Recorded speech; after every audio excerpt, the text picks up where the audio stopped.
안녕하세요. 북내비게이션입니다. 1962년 10월 15일부터 13일간 저 멀리 미국에서 일어난 일을 기억하시는 분 계신가요?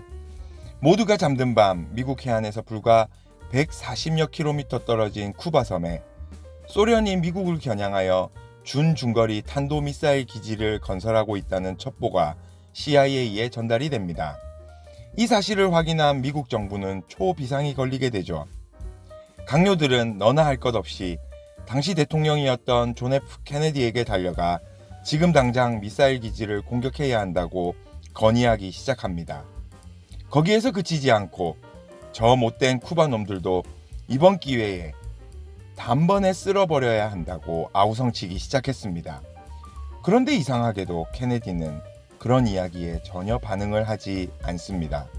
이유는 그렇게 공격을 해야 한다고 주장하는 사람들 중에 그 일의 결과를 정확하게 답변을 하는 사람이 한 명도 없었기 때문입니다. 대통령은 장고에 들어갑니다.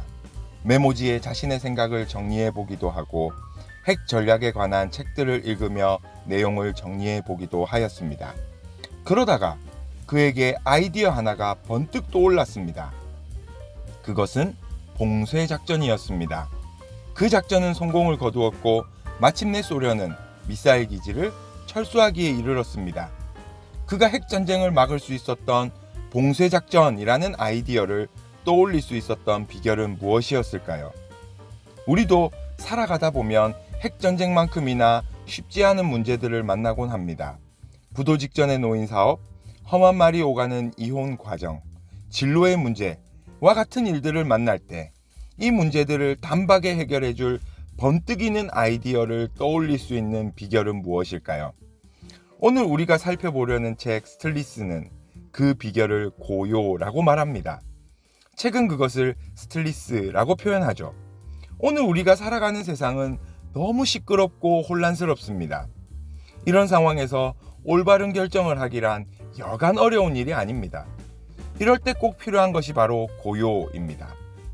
케네디 또한 온갖 시끄러운 소리들에 둘러싸여 있었고 혼란스러운 상황에 놓여 있었습니다.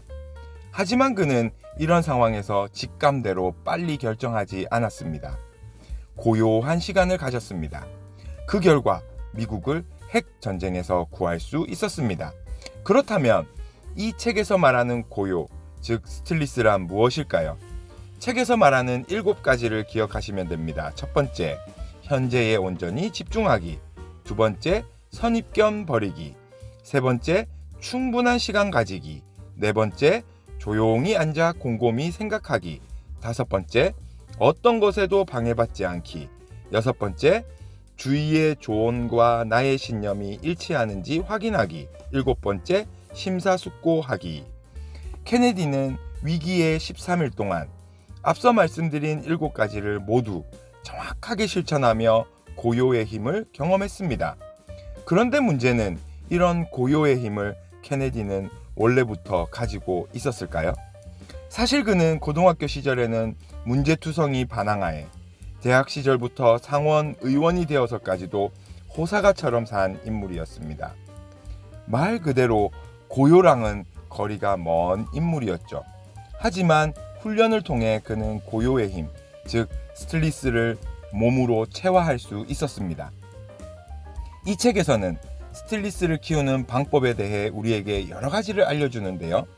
저는 제가 이 책을 통해 도움을 받은 3가지를 여러분들에게 소개해 드리려고 합니다. 첫 번째는 일기쓰기입니다. 책의 이야기를 먼저 들어보실까요? 일기쓰기는 머릿속이나 마음속에 응어리를 쌓아두는 대신 종이 위에 쏟아붓는 일이다.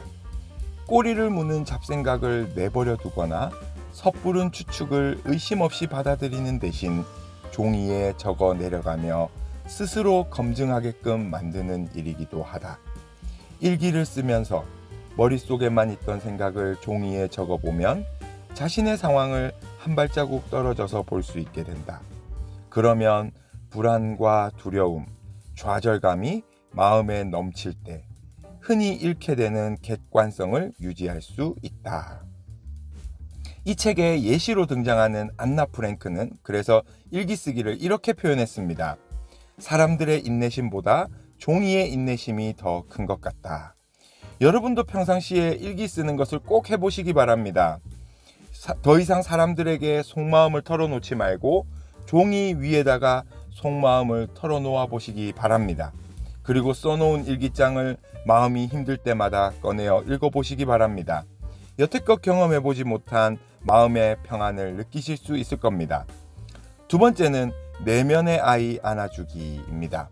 무슨 말인지 잘 이해가 안 가실 텐데요. 책의 이야기를 한번 들어보겠습니다.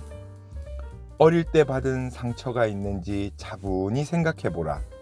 상처를 받거나 배신을 당하거나 예기치 못한 힘든 상황에 맞닥뜨렸을 때 자신이 몇 살짜리의 감정을 보이는지 생각해보라.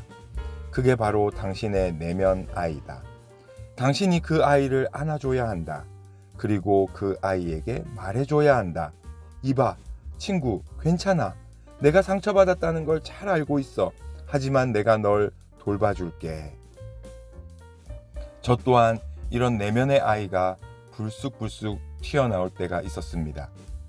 어릴 적 아버지로부터 받았던 부당한 대우가 제가 어떤 문제에 직면하게 되면 바로 고개를 쑥 하고 내밀어 버립니다. 이 책을 접하기 전까지는 그런 일들이 있을 때마다 그 상황이 지나가기만을 바랐습니다. 그리고 별일 아닌 듯이 행동했습니다. 하지만 이런 일들이 반복될 때마다 저의 마음은 원망, 불평들이 가득 차게 되었고 어떤 경우에도 스트레스를 경험할 수가 없었습니다. 하지만 이 책을 읽고 이런 상황이 생길 때마다 슬쩍 제 내면에 있는 8, 9살 아이에게 말을 걸기 시작했습니다. 말이라고 해봐야 딱 한 문장이었습니다.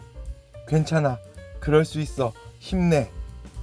정말 짧은 말이지만 이 말에는 힘이 있었고 마음속 가득했던 원망, 불평들이 많이 사라지는 것을 경험할 수 있었습니다. 마지막 세 번째는 천천히 걸어보기입니다.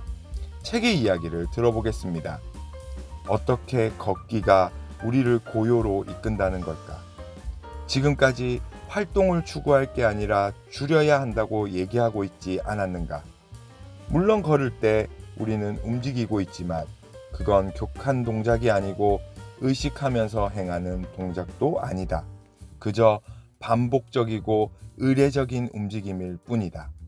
걷기는 찬찬한 동작이며 평화 속에서 하는 운동이다. 이 책을 읽고 저는 아내에게 머리 아픈 일이 있거나 스트레스 받는 일이 생기면 점심시간을 이용해서 10분도 좋고 안 되면 5분이라도 걸어보라고 말해주었습니다. 아내의 답변은 출퇴근 대중교통을 이용하면서 이미 자신은 충분히 걷고 있다는 답변을 했습니다. 사실 걷기가 스트레스에 도움이 되기 위해서는 반드시 지켜야 할 규칙이 한 가지 있습니다. 그것은 바로 목적 없이 걸어야 한다는 점입니다. 어딘가를 목표로 걷는 행동 속에는 내면의 평화 같은 것은 찾아볼 수 없습니다. 이 책은 내면의 고요가 가져다주는 장점들과 실생활 속에서 고요를 얻기 위해 실천할 수 있는 여러 가지 방법들을 우리에게 알려줍니다. 세상은 정말 고요하지 않습니다. 너도 나도 시끄러운 소음에 둘러싸여 괴로워하고 있습니다. 아니, 이제는 그것을 괴로움으로도 느끼지 않을 만큼 무뎌져 버렸습니다. 그 결과는 무엇입니까? 여러분들의 삶은 점점 더 혼란스러워지지 않으신가요?